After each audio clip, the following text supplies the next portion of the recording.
I said I wasn't going to do an introduction, but Yeah, actually you did. You I tip did. in now. I just want to say a massive thanks personally to Anne for joining us and what is, as Director of Education for Education and Culture, I think, isn't it too? Culture Yeah. and skills, yeah, three things. You can imagine that is a pretty busy day for Anne, but she has a unique generosity of spirit, and that generosity of spirit really wants to spark a revolution and a rebellion in education, and it's incredibly encouraging to see someone at her level speak the way she does. So Anne, thank you so much for joining us, and over to you. Thank you so much. It's totally my pleasure. What I want to do, we're a relatively small group, so feel free at any time to sort of unmute yourself and step in and interrupt and ask a question or put something in the chat, and we'll come back to it. Even a thought, because sometimes capturing the thoughts is really, really good. I put this slide up just so you can see my email really as much as anything. But I also like the picture, and I'll explain why in a minute. But yeah, as Helena said, I'm Strategic Director of Education, Culture and Skills for the City of London. So it's been an interesting few weeks as schools have gone back. It is very much lifelong learning, so it does take people of all ages. And I'm just going to pause sort of a little bit to explain about me joining this job, because I've always had a career where I've had done a lot of work in arts and culture and creativity. I've done a lot of work in education and running education. I began as a teacher. I was an art teacher to begin with. And I've also done a lot around skills for people throughout their lives. So in a university setting, I've set up programs. So I think the youngest person I've taught was about 3 months in a childcare setting. And the oldest person I taught was an 80-year-old who came back to do his doctorate degree after a very successful career in law, simply because he cared about what he wanted to learn, which I think is always the main motivation for it. And when this job at the city was really interesting, because although I'd had all those strands in my career, they'd never come together into, you know, I've always been sort of more arts at one point, or more education, or more you know, lifelong learning and skills. And this was one job that brought it all together. And I think it's sort of pointing to the future. And not only was it a new job for me, it was a new job. The city had never even conceived itself of those connections. So I think that's quite important about the city being brave in thinking what the future might need and how you bring those together. And it's a real pleasure of a job, because you do honestly get that whole life experience, and you get to work with great businesses, and you get to work with, we've got 30 cultural institutions in the City of London. So the museums of London, the orchestras, the theatres. So I'm a child in a sweet shop, really, because it's just such an opportunity. But that gives you a chance to see my email. Any questions, any comments, any thoughts, any follow-ups, feel free to email me. I loved this image because it was a self-forming tent, and the idea was you take it out of the bag and you chuck it up in the air, and it lands perfectly on the ground, and it's all ready for you to go in. Wouldn't it be great if life was like that?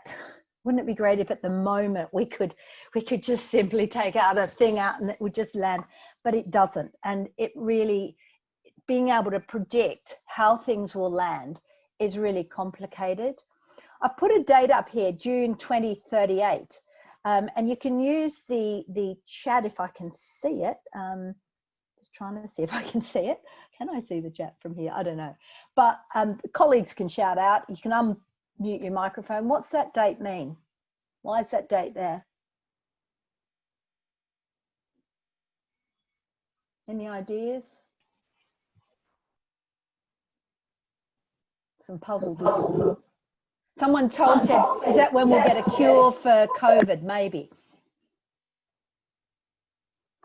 It's actually the day that if a child is born now, it is likely to be when they'll finish their formal education. So a child who's born today will complete their formal education roughly in June 2038. And when we think of that, it both seems, depends how you look at it, it's either a long way off and we could do nothing, or in a blink of an eyelid, it's going to be with us and we're going to have to react and be different to it. And if anyone that's had kids themselves out there, for me, it's like you think that seems a really long time and then it's just gone and you're there. And so what might be the things that they're going to require when they get through, when they finish? What's the world going to be like? What are they going to need to be able to really thrive in it? Now, a year ago, this was well, more than a year now, in June 2019, we had a gathering of what we call the fusion cities. And these are places in the world where they're really starting to look to the future and look differently at how the future might be. And we committed in the city to host this meeting annually for 3 years. So we said we'll do one in 2019, one in 2020, and one in 2021.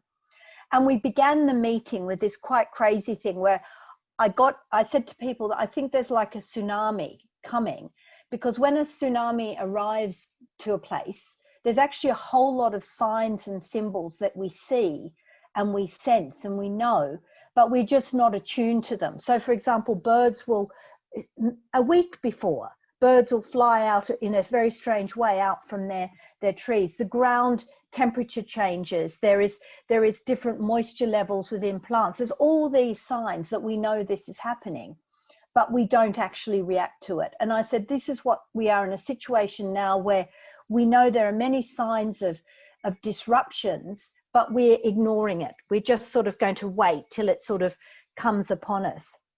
And we did this crazy thing where I said, I want you to write all these things that will be disruptive elements on pieces of paper and scrunch them up really tightly. And then we're going to have this crazy snowball fight where we chuck it all around.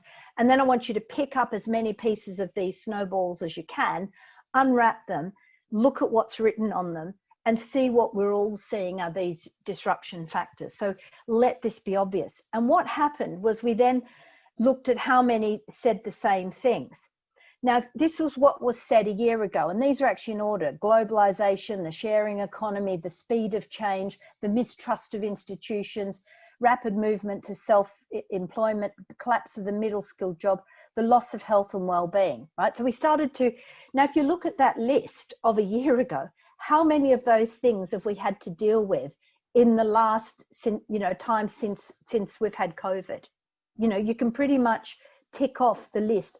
Those disruptions, those impacts have hit us full on over the last few months. And it's at a really rapid speed. If I just go back to that one for a moment, I was in the City of London in the Guildhall. It was a Wednesday. I get a call that Ofsted wants to come and see one of the adult education facilities. I said, I don't think you can come tomorrow because I have a feeling, this is like 5 o'clock in the afternoon, I have a feeling that we'll be not here tomorrow. And of course, lockdown started on the Thursday for us. So that's how rapid the change was. 5 p.m. on the Wednesday, we weren't there on the Thursday. So that speed of change is unprecedented. We've never been in a situation where it's been so rapid. One of the challenges, which Helena alluded to, was how do I deal from a policy and a leadership point of view with change that's happened so rapidly? I was telling Helena I had to write a report about the forward plan, and within 3 days I had to do 7 different drafts of it because the situation was changing so rapidly. How do we deal with that as humans? A few of those sort of simple things, and I'm sure people have seen these before, but the telephone took 75 years to reach 50 million users. When the telephone started, a computer game can reach that many in 35 days, So the speed at which we're able to make transformations. When we identified, when we did that exercise of throwing the snowballs and we identified those disruptions, these were the top 4 we identified. How scary is that when we think a year on? Emerging diseases and viruses, mental health and well-being, obesity, which we know is one of the major issues. And not only is it antibiotic resistant, antibiotics do nothing. They do nothing. So all of the 4 things that were identified have happened to us. You also have this rapid change in how we organize our lives in terms of our working lives. So in terms of those skills in the workplace.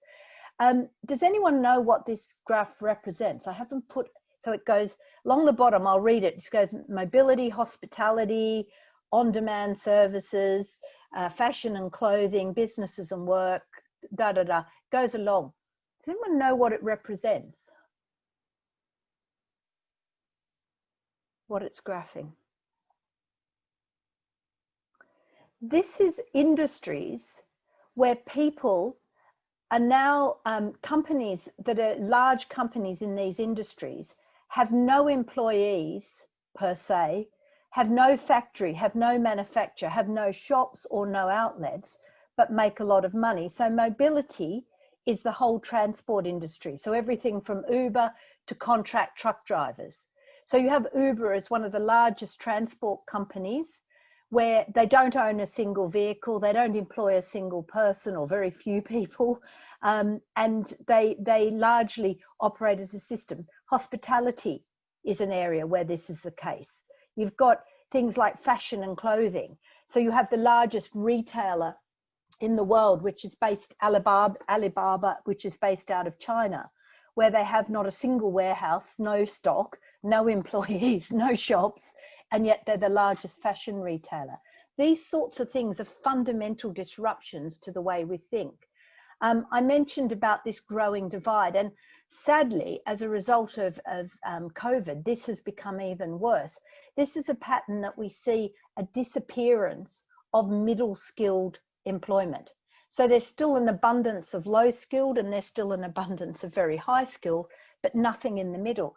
This is fundamentally disruptive to education because schools are very good at turning out someone who's average. You know, that's what they're made to do and had historically done fairly well. Universities, similarly, are based on what's called a normal curve, where you want to have lots of people in the middle and few people at each end. But there's a huge moral issue that underpins this, because what do we do with children or adults who are average? What are we going to do? We either have to really invest in upskilling them to high skill, or are we just going to let them drop to be low skilled? And we can all see this. We've been to the supermarket where the person who's serving us is a university graduate. When I was at one of the, I won't say which university, there were more doctorates amongst the security staff than there were amongst the academic staff, because you had extremely highly skilled people having to take lesser skilled jobs because of that's where the vacancies lay. Also, this is the first generation ever in history that are likely to be worse off than their parents. Throughout time, throughout history, we've sort of upgraded as we've gone through the generations. So my parents were better off than their parents, and their parents were better off. Whereas this is the first generation where our children will not be as well off as we are. They will not be as upwardly mobile as we are. They won't even necessarily have educational attainment as good as their parents did because of the cost of it and the increasing debt around it. So what do we do? That sort of sets the general context. And I know I've whipped through it, but just to sort of say, we can't, you know, we have to have bravery. We have to do things differently. We can't just stay as we are, because this is a great graph about change. And you see this time and again, whether we're talking about change of policy, change at a very local level in a class or in a childcare setting, or change in a business. There are those people who, you know, we are in this moment. You can deny it. You can say, you know, and we've seen that. Last week, my son went in to go to the gallery in central London. And as he stepped off the train wearing his face mask, he was set upon by a group of protesters who were arguing that you shouldn't have to wear face masks. And it was, the whole of COVID was some kind of myth. And so there were the deniers, right? People who are saying, it's not going to happen. This thing, we'll get over it, you know, keep calm and carry on. Then you've got people, and we're now seeing this, proactively resisting it. So my other son works in retail. He is now seeing an emergence of fake certificates of people who won't wear a mask, who hold up a fake certificate saying, I've got a medical reason to not. In one of our schools, we had parents this week who'd photocopied or used old doctor's letters to say that their child could come back to school even though they were still COVID positive. So we're starting to see we've got denial, we've got resistance. And then you have an attitudinal trough where you have people who start to get angry, who get worried, problems with well-being. And then, only then, when you get to that very bottom place where people are really unhappy, does exploration start. Now, this is not a healthy model for us at this time of change. What we actually need is some risk-taking, and we need some bravery to jump across that gap, because we want to be able to deal where the current conditions are and go straight away to the exploration and responsibility side. We don't want to have to go down and going across. We want to make that leap across that gap. So how do we start the exploration, and how do we act responsibly to start accepting the decisions we've made and take actions to improve it? Obviously, what we've done to date hasn't worked. So, and then ultimately you're wanting to get commitment and you get change. I don't know where you personally are on that boundary, on that graph. I don't know where you are from an organizational point of view. It may be interesting to think about where you personally are at the moment. I'm not going to ask you for an answer for this, but just reflect on it. And also whether it's your work or your connections, the things you're doing, where do you see that they sit? You know, I mean, I could certainly make some suggestions on perhaps where some of the governments within the UK might sit on that graph, but I won't be political at this time. But I think it's about seeing where you sit within that context. And so what I'm asking for is bravery to jump across to exploration, to take that risk, not to have to go through that stage before it will ultimately come to exploration, but you don't want it to have to go through the unpleasant stages first. I'm not going to dwell on this, but you also have people mistrusting authority, whatever that authority is. And there's a lot of mistrust in the relevance of education. One of the things that we looked at in the schools in London as kids return from holidays was the number of kids who've just not returned. So they've mistrusted it so much they're not coming back. We've got parents mistrusting it. Parents have been saying to schools, I don't feel safe to send my kids back. I don't feel confident to send my kids back. We've got in university sector, we've got a lot, and I don't know whether Helena's found it within her context, people deferring because they're saying, I don't trust it enough to come back yet. I want to see what happens over this next year. So you've got this mistrust and people saying, what's the value of what I'm doing? You know, if I'm going to end up as a graduate with still not a job because, or in a lower job than my skills, what's the point in me doing this? And you've also got examples of things that have disrupted those senses of authority. So for example, mobile phone apps, when they were first developed, it was developed without any of those formal structures that we usually wrap around. There were no school courses, there were no university courses, no college courses. People just took their skills as and when and collaborated and shared ideas to create these first apps. It also didn't matter where you were in the world. It didn't matter how old you were, and you were able to achieve those sort of outcomes. So these are like disruptive forces in how we think. Currently, what we have within our learning space, whether it's education in school or education in university, is that it costs a lot of money and it has comparatively little impact on people. So what we need going forward are T-shaped people. And I'm going to, if you've got a piece of paper in front of you, and you're either doing your emails or you're on your phone or you're writing stuff, which either way, it's whatever, you know, whatever you can do. But if you've got a piece of paper and something you can make a mark with, I want you to draw a big T. Okay, so on your, whatever you've got in front of you, for me, I've got some little random bits of stuff, that's fine. I've got some pencils and pens, but just draw a big T. Now on that big T, you've got the sort of one that goes, you know, the sort of vertical of your big T. And that's what your discipline is. That's what you've been trained in. So in my case, I might write teacher or educator. Yes, Juliana's holding one up. Love it. On your vertical going down, I want you to write the thing that you think you're an expert in. Okay, and it doesn't matter whether anyone else does. And then I want you all to hold them up to the screen. So it gets me to learn a little bit about you, so that I understand a bit about you. So, you know, make it nice and bold, you know, go over your letters or use a big thick marker if you've got one handy, and what you think your expertise is, and then just hold it up on your vertical.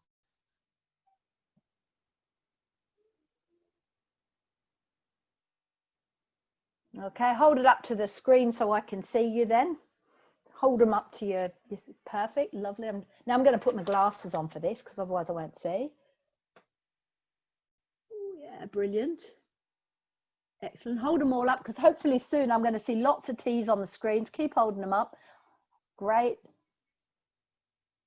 Excellent. Hold it right close to your cameras. You're gorgeous people. You're amazing. I'm just scrolling down so I can see everybody. You got one, Greg? I don't know. Hold it right to the camera, Leslie. All right, brilliant. We've got all sorts of expertise. That's great. We've got designers and educators and Ruth. What have you got? I haven't got Ruth on screen.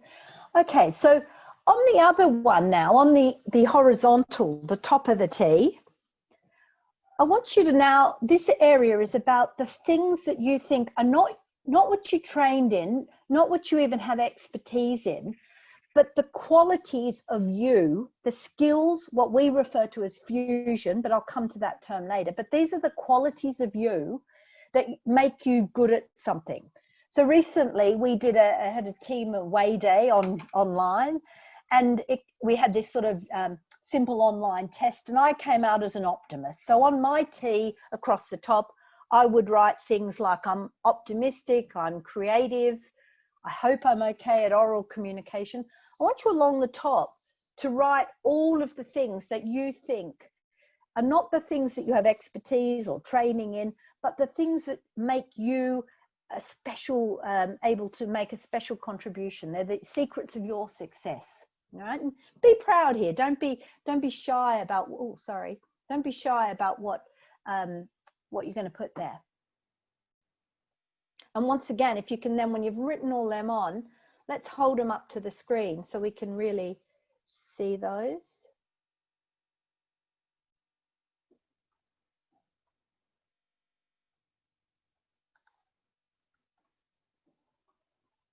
Just trying to spot you all.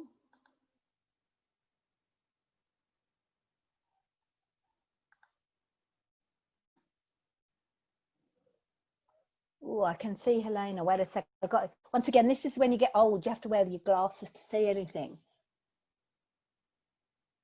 Excellent. Brilliant. Hold them all up because we can then see lots and lots, and everyone can have a bit of a sticky beak and read everyone else's. Few people need a bit longer. That's all cool. Don't worry. Oh, I love that one. Kenny, that's great. Alex, fantastic. Brilliant. Now, when you look at those, and thanks people for doing that, because what it's showing is that at the moment, our system is geared towards the vertical, and we do very little. Juliana, get your daughter to do one while she's sitting there. You know, she can do one as well. We do very little about the horizontal. Yes, yay, yay. Well done, Juliana's daughter. Brilliant. And it's that area that we need a lot of at the moment, those T-shaped people, where those areas become as crucial as the thing that you've got the expertise in.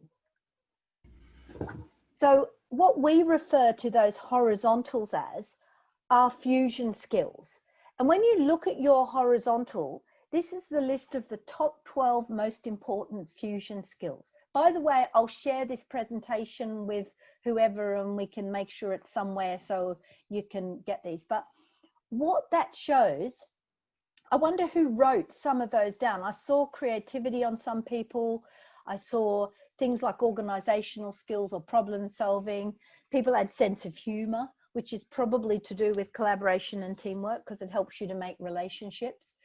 Those are the core skills that we've done a lot of research around these. We've worked with businesses, and across any business, these are the ones that come up as being the core skills.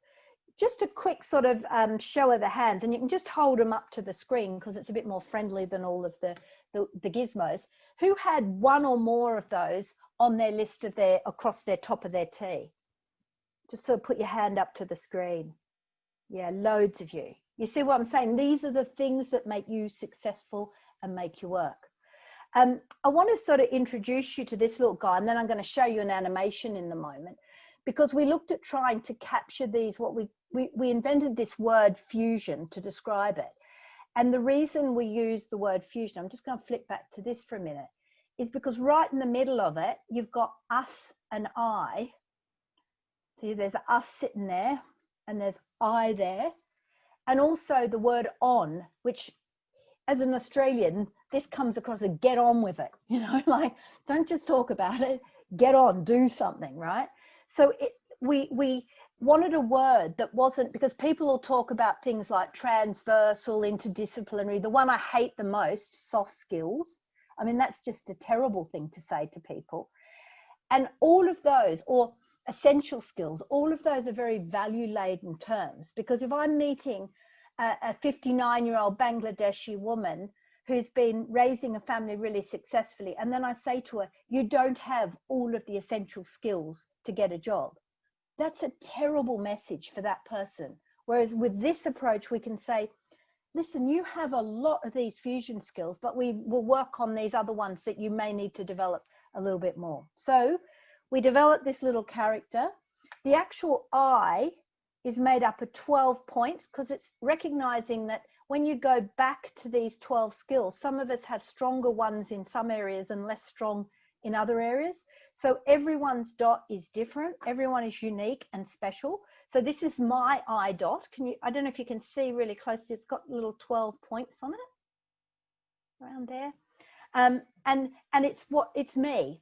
So that's the I of Anne, that's my dot. I'm quite strong. And I'm just going to quickly run through all of those fusion skills. So here they come. You can count them off as you see them.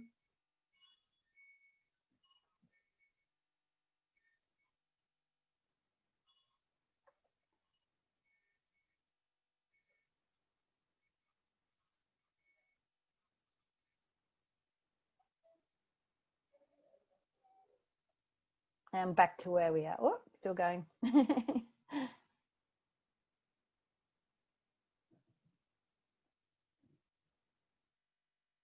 Cool. I'll go through them a bit slower just so we can see them now. So the skills: oral communication, collaboration, initiative, problem solving, organizational skills, adaptability and flexibility, written communication, independent working, critical thinking, resilience, creativity, analysis and evaluation. And by the way, all of those things, we have a website where you can make your own little dot. You can download all of these, you can personalize them, you can create. So we'll send the links to you. All of the resources, we've done it black and white because we want it to be cheap if people want to print it. It's really low res. We use standard fonts so that no one needs any cost to actually access all of these stuff. So please help yourself. So if we say these things are the things we need for the future, I want to finish the last part of it by just thinking about how we make these really practical. And one of the things that I think we have to all do, and I get caught in this as much as anybody else, is escaping the hamster wheel. And what I mean by that is we get really, really busy, and we're all really, really busy. But all we're doing is going around and around doing the stuff that we think we need to do all the time. We're not taking time like we've done today to actually say, hang on, let's just for 50 minutes, let's get out of the hamster wheel and have a bit of a look around the world. So I'm just going to give a few really practical things to help us escape the hamster wheel. So these are ideas that whether you're in a school, whether you're a designer, whether you run a business, whether you're a policy maker, you might be able to use to sort of help you do what you want to do. So just moving you for a minute. So there are things like use design thinking to actually change the way, when you've got a problem and how you deal with that problem. So think about things like contrast. So what is a contrast to what you're currently doing? How can you get greater balance in what you're currently doing? Where do you need to give more emphasis? Now, I know we've got some designers on the line, so they're probably going, yeah, that's right. But if you apply it to not only design problems, but problems that are around you all the time. So, you know, if you're feeling really tired and you're saying, I'm exhausted as I'm sitting at my desk all day, could you do something that is a contrast? So, you know, I'm really lucky at the moment. My office is in the garden. If I'm getting really sick of things, I can get outside and just water the plants for a while. It's a contrast. So I'm using the design principle. Maybe it's about repetition.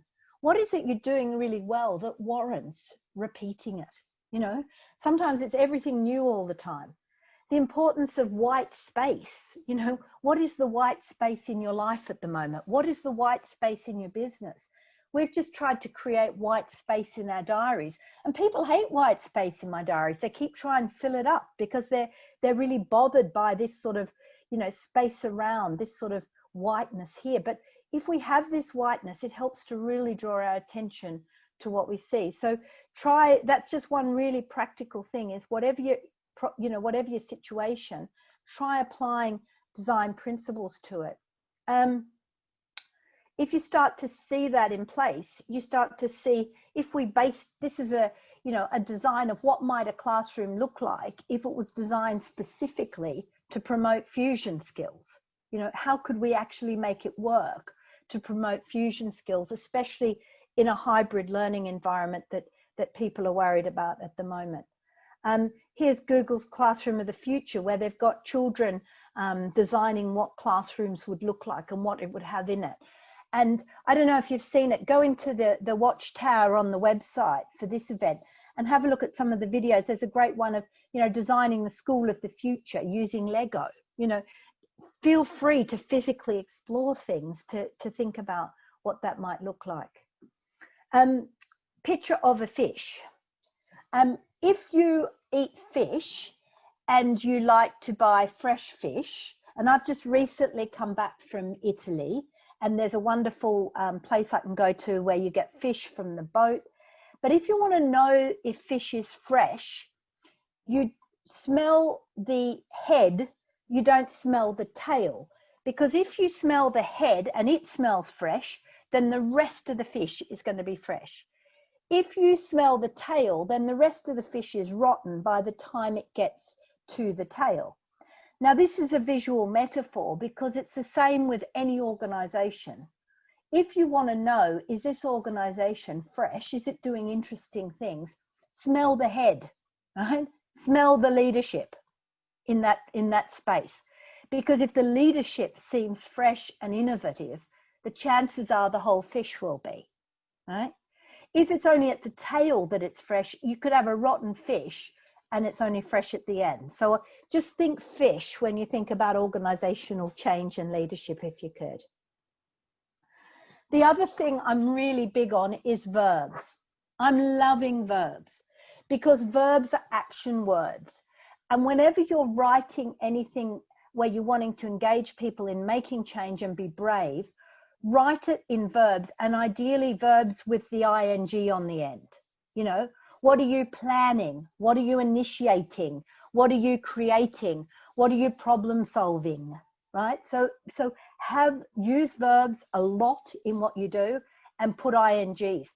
A little hint for those of you who have to apply for grants: if in your grant application you always use verbs with ing, you'll almost always get the grant, because it sounds like you're already doing it. And so people feel, oh, we better not give them the money because they're already doing it.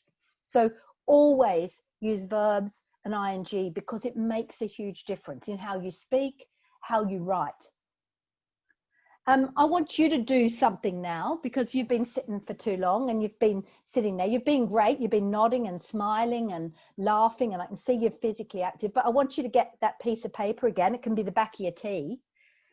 And I want you to use your wrong hand to draw the hand you normally write with. So I'm normally right-handed.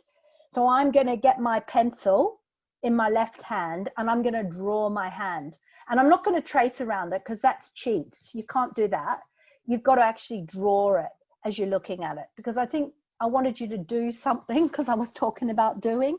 So I want you to do drawing, ing now, and try and quickly, just a few minutes, and then we're going to have a little art exhibition. No pressure there. Get your daughter drawing again, or she got bored and run off.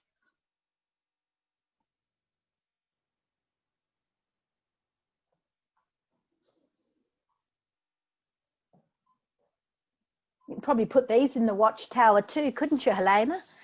Drawings from this workshop. Yeah, brilliant. Not mine though.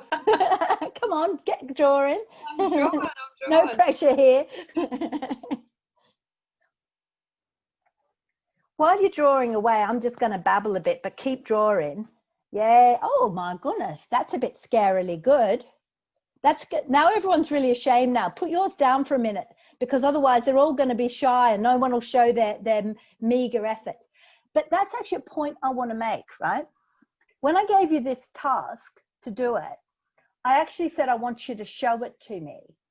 Now, that can be good. Exhibition and display can be really interesting, because people actually think I better engage, because if someone's actually going to look at this, I better do it. Because if a whole screen of people put their hands up, and you know, one person is the only person not sharing their screen and not putting their hand up, the focus will be on the non-participant. So if you've got reluctant bodies in your organization, sometimes having a performance or an exhibition can be really valuable. But it can also be quite demoralizing if someone thinks, well, actually, do I have to get a certain standard? Can I have a space where I can experiment without the pressure of that being, you know, it's not in my performance review, it's not in the Ofsted inspection, it's not in the, you know. So always when you're thinking of getting people to experiment, think about whether you're going to manipulate performance and exhibition to get them to actually participate, or whether that will actually have a negative effect. So those of you who want to, no pressure, except I all want to see them, put up your pictures now and just hold them up to the camera, and all efforts gladly received and welcomed, because I just think it's wonderful. You've joined in, you've participated, you've done something. So pop it up there. The reward is for doing. Great. You see, I'm using the verb. I'm not rewarding for how good or bad it is. I'm just going to scroll down, you lovely, lovely people, so I can see more. Oh, it's brilliant. Greg's hiding. Juliana, did you and your daughter have a go? Did you have a go? What's your daughter's name, Juliana? You have to unmute. Hello, it's Elena. Hi, how are you? Nice to meet you. Did you have a go? Brill, that's lovely. I'm flipping along now. Got any more? Super duper. Well done, guys. They're brilliant. If any of you are really brave, put them up in the watchtower. I'm sure Helena will love you for it. So what I got you there was just doing something, but I also wanted to speak about the importance of some kind of exhibit or sharing or performance, just to get people engaged. I really want you to do this when you go away, if you don't mind, is think about in your little dot of the world, whatever your little dot looks like. See, that's my dot, you know, yours will be different. How do you grow your dot? How do you make it bigger, what you're doing? And also, are there other people around this meeting even who could join with you? And hopefully when the sort of, we start to babble a bit, you'll be able to think of whether you could join with some other dots as well. So think of growing your dot and joining your dot. This is a formal way of doing that. Like, get people around with ideas. What could you do now? What could you do a little bit longer down? What could you do after? Identify your obstacles and problems early on, because if you start, I always say, start the hardest thing first, as long as it doesn't make you so sad that you can't keep going. But, you know, if you do that, then everything else seems easy after that, which I think is a good way to look at it. And also, I know lots of people say about sharing best practice. I really disagree with that. I actually say share next practice. So share practice, yeah, but just share the next thing you're going to do.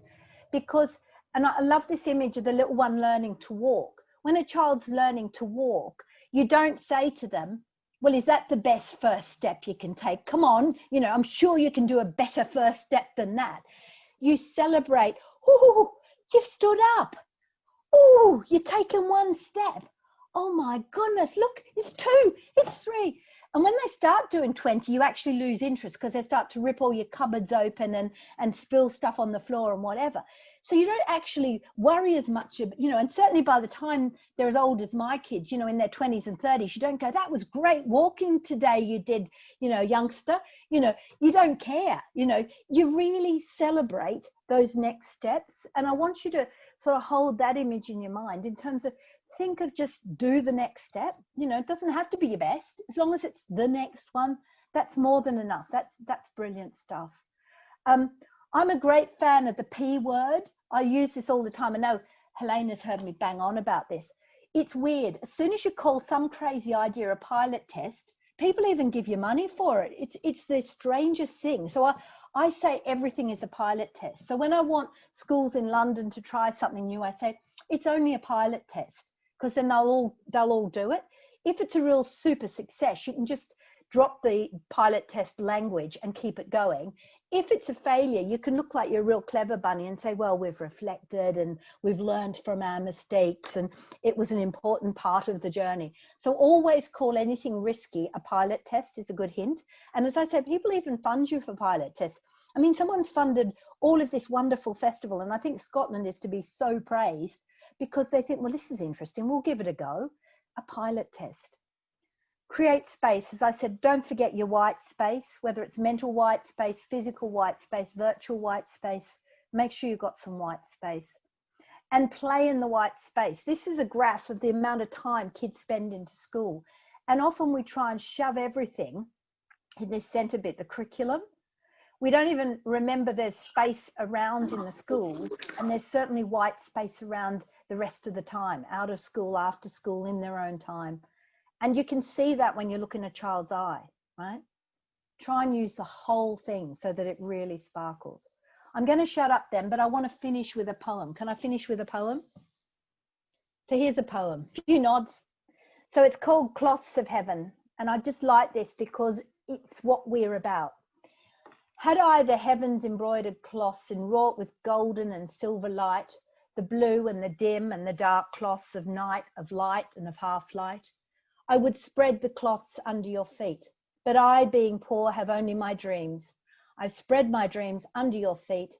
So tread softly, because you tread on my dreams. And remember that all the time we're treading on people's dreams. So I'm going to shut up then. I'm going to stop sharing my screen. And I want to hear what your dreams are. So thanks, guys. Listen, can I thank you all very much for joining this session? What a delight you all are. I hope you can really go on and do something special, because I'm sure you will. And you're great at drawing. Upload them to the Watchtower and enjoy the rest of your festival.